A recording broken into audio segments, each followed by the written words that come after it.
en la ciudad de Buenos Aires.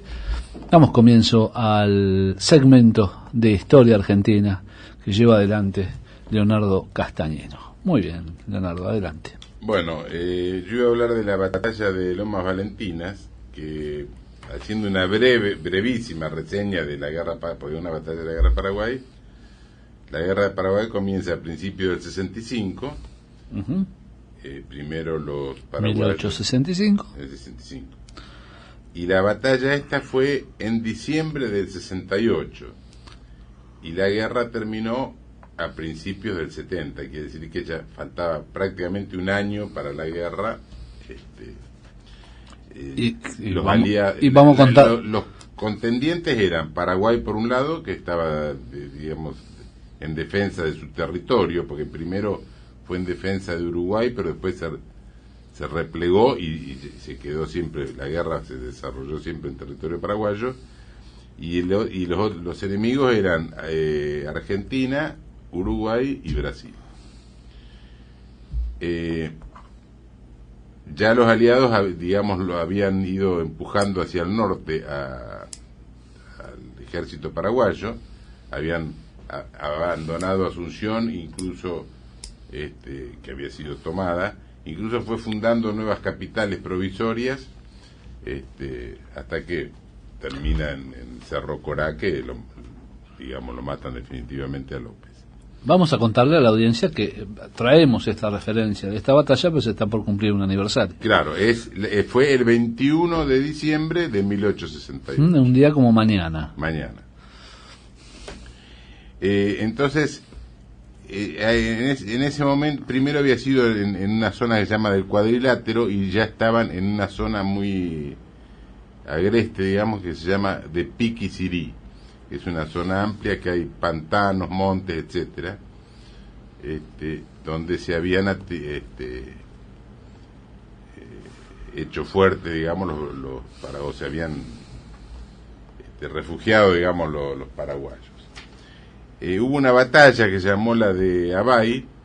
Entonces, después de esa batalla, los brasileros acampan en Villeta y se toman unos días de descanso, digamos. Entonces, López trata de hacer una trinchera desde la posición que él estaba hasta Angostura, que era una población que había a la orilla del río. Pero no logra hacerla, porque claro, era una tarea muy grande y no tenía tiempo ni tenía la gente suficiente para hacerla. Entonces alcanza a construir algunas trincheras en una loma que se llama de Itaibaté, donde reúne aproximadamente, según Thompson, unos 4.000 hombres. Thompson, ¿quién era? Era un ingeniero militar inglés que había vivido a Paraguay a trabajar en industria para hacer ferrocarriles, y cuando leyó el Tratado de la Triple Alianza, vio que era tan injusto, digamos, en contra de la destrucción de Paraguay, que se enroló en las tropas paraguayas y peleó del lado del bando paraguayo. Entonces ahí se reúnen en esas lomadas, se reúnen 4.000 paraguayos y los aliados eran 28.000. Los aliados venían en dos columnas separadas, una ahí al mando de Mena Barreto y otra al mando de Jacinto Machado Bittencourt, y de jefe de ambos Caxias, que Caxias es el mismo que había estado incluso en Caseros, ¿no? Uh-huh. El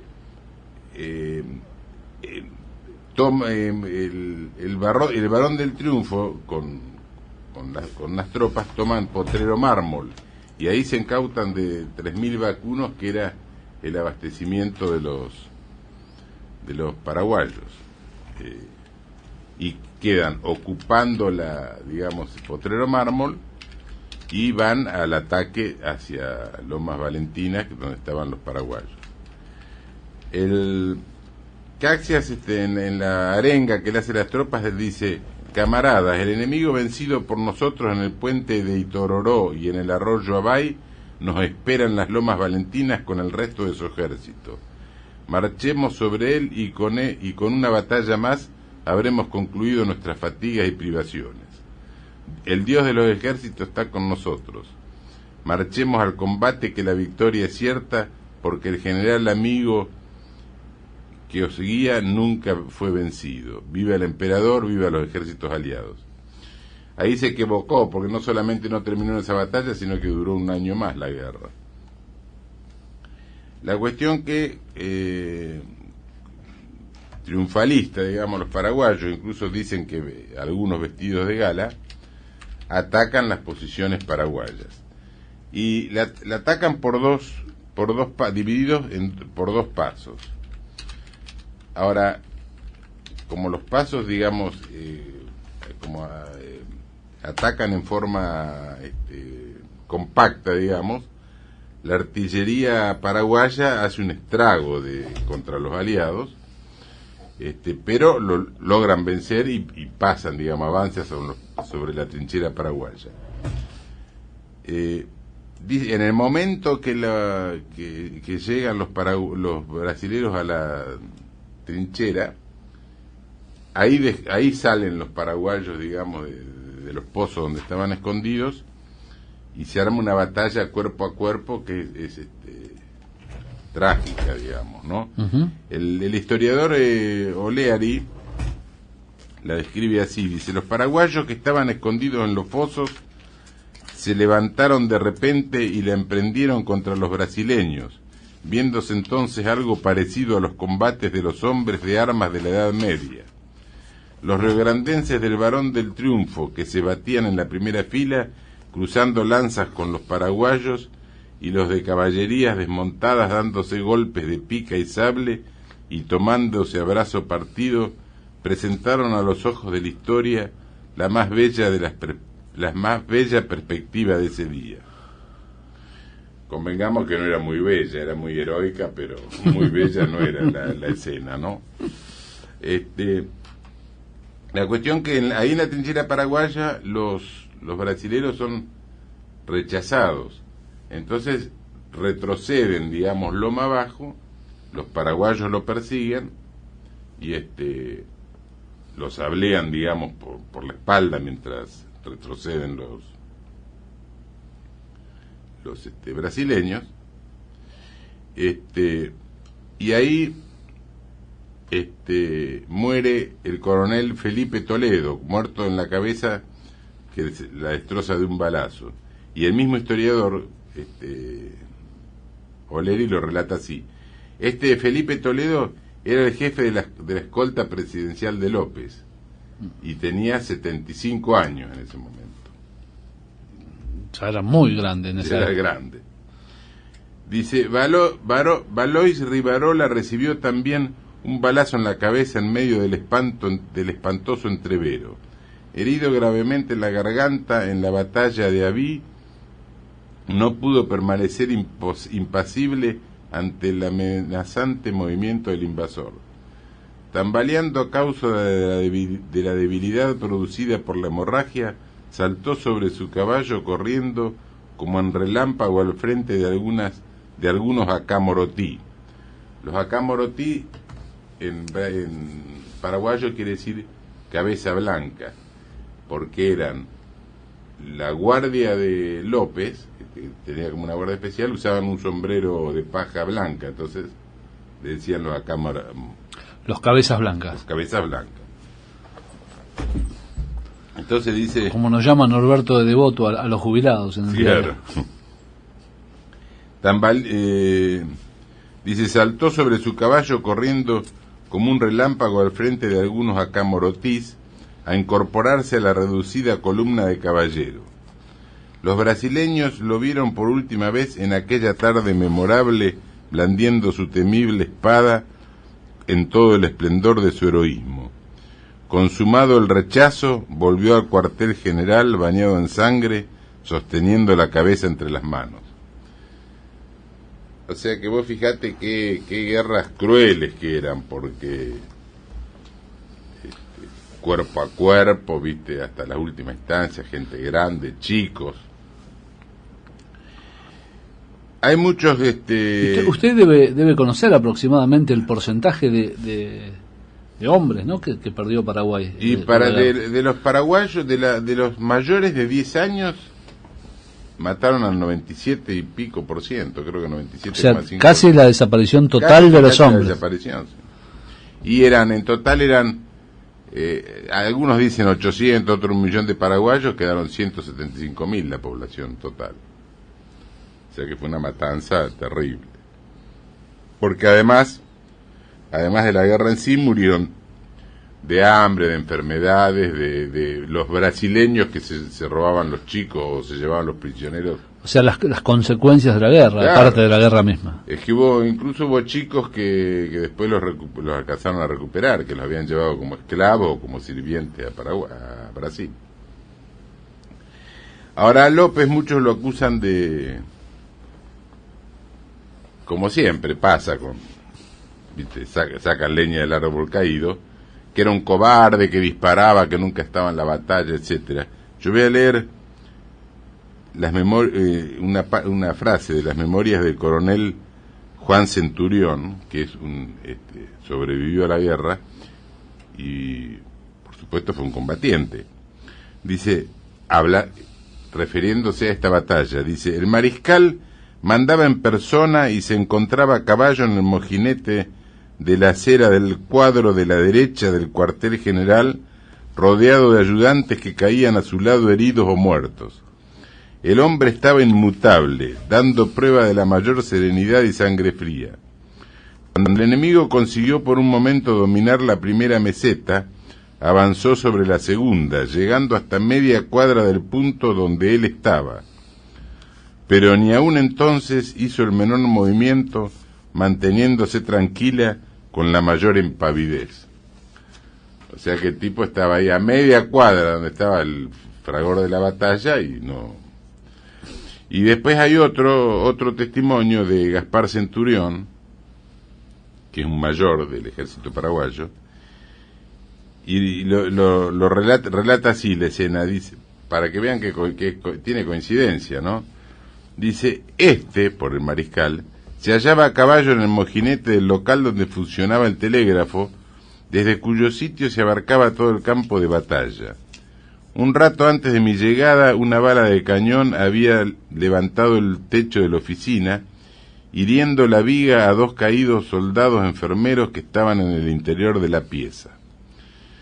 El general Caballero, que iba y venía desde las trincheras hasta los lugares próximos donde estábamos colocados, buscando refuerzos para cargar y rearmar los sitios perdidos, tenía en la parte trasera de su blusa roja, flotando en el aire, un pedazo en forma de banderita. La había causado la punta de bayoneta aliada o quizás una bala de fusil. El mariscal se fijó atentamente en ese detalle y, volviendo la cara hacia el teniente Aguilera, que se encontraba a su lado, le dijo: Caballero anda buscando 3 pies al gato. Un rato después Aguilera que era el ayudante que estaba al lado de López, sí. Aguilera recibió un balazo en la frente y cayó del caballo completamente muerto. Era de larga y ensortijada cabellera y me fue fácil tender la mano entre ella para detener su caída y bajarlo en tierra suavemente. El mariscal no se movió de ese sitio a pesar del peligro y de la notificación que había recibido con la muerte del teniente Aguilera, de que en ese lugar arreciaban ya las balas. Permaneció allí siempre a caballo hasta la noche. Porque la batalla empezó más o menos después de mediodía y duró hasta que se hizo de noche. Ahora, hay otro testimonio que vale la pena leer, que es el del historiador Oleari, donde explica que la batalla terminó al fin, digamos, a la noche, y cuando a López le quedaban apenas 100 hombres, y a pesar de eso todavía el ejército paraguayo estaba dueño del campo, a pesar de que le quedaban nada más que 100 hombres. Oleari dice, digamos que no era muy cobarde, que digamos. No. Dice, López ya no tenía soldados, no tenía proyectiles, no tenía qué comer. Solo 90 fantasmas le rodeaban en la cumbre de la trágica colina, aguardando sus palabras para correr a la muerte. 2000 combatientes de inválidos y niños a quienes hubo que poner barbas postizas para quitarles su efecto juvenil, detuvieron durante 8 horas el ataque de 28.000 aliados. La batalla terminó cuando terminó nuestro ejército.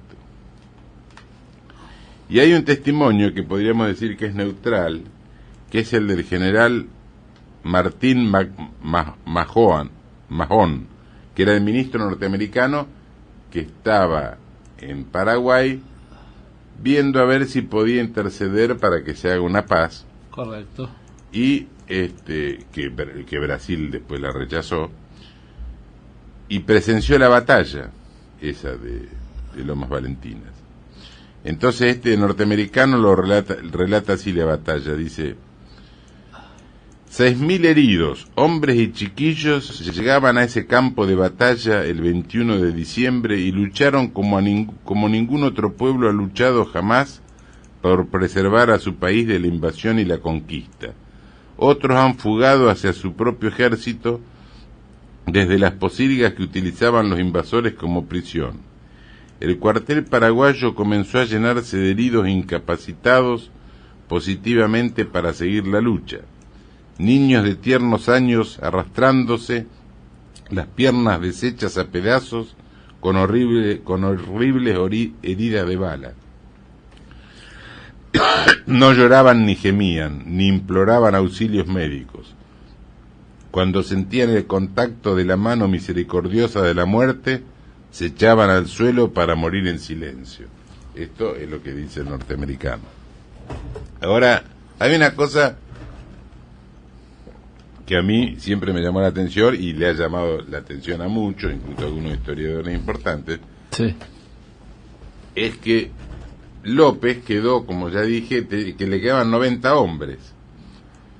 A pesar de eso elude el cerco que tenía brasilero y se va hacia el norte. Y inclusive toda la gente que había alrededor del ejército de López, porque claro, había una gran población de gente que seguía el ejército. ¿Por qué? Porque si lo agarraban los brasileros, mataban a los hombres o violaban a las mujeres, los llevaban prisioneros o como esclavos a Brasil. Entonces iban atrás del ejército, a cobijarse atrás del ejército o atrás de la bandera paraguaya. Entonces, López se retira y todo un mundo de gente lo empieza a seguir hasta que se forma otra multitud que sigue en rumbo a Cerro Corá. Y lo que a mí me llama la atención es cómo el ejército paraguayo, el ejército brasileño, o su jefe, Caixia, no lo tomó prisionero a López, quedándole apenas 90 hombres. El ingeniero militar Thompson, inglés, también tuvo la sospecha en el libro que él hace de la memoria de la guerra. Dice algunas frases que son muy llamativas. Dice: en la orden del día de Caxias declara que López en su retirada solo iba acompañado de 90 hombres y que de estos únicamente 25 llegaron con él a Cerro León. Si esto no es enteramente exacto, poco le falta para hacerlo, y sabiéndolo, dice: ¿por qué Caxias, o Caxias, ¿no?, general en jefe del ejército aliado en guerra, no con la nación paraguaya, sino con su gobierno, y teniendo 8.000 hombres de caballería admirablemente montados y enteramente desocupados, no persiguió a López, a quien podría haber tomado sin perder un solo hombre? O sea, él se pregunta por qué no lo tomó prisionero. Entonces se hace otra pregunta, dice: ¿fue una imbecilidad o por el deseo de sacar más dinero de la proveeduría del ejército? Y todavía se pregunta más, grave todavía la incógnita que tiene él. Dice: ¿o lo hizo para dar a López el tiempo necesario para reunir hasta el último paraguayo con el objeto de exterminarlos en guerra civilizada? Incluso después al jefe brasilero, en la legislatura brasileña, lo acusaron de eso, de que lo había dejado escapar para que se reúna tras el ejército un grupo de civiles y matarlo. Que él lo niega, por supuesto, ¿no? Muy bien. Así que eso fue la trágica batalla de Lomas Valentinas el 21 de diciembre de 1868. Muy bien, Leonardo. Este fue el segmento de historia del día viernes. Seguramente nos vamos a reencontrar el viernes que viene. Sí.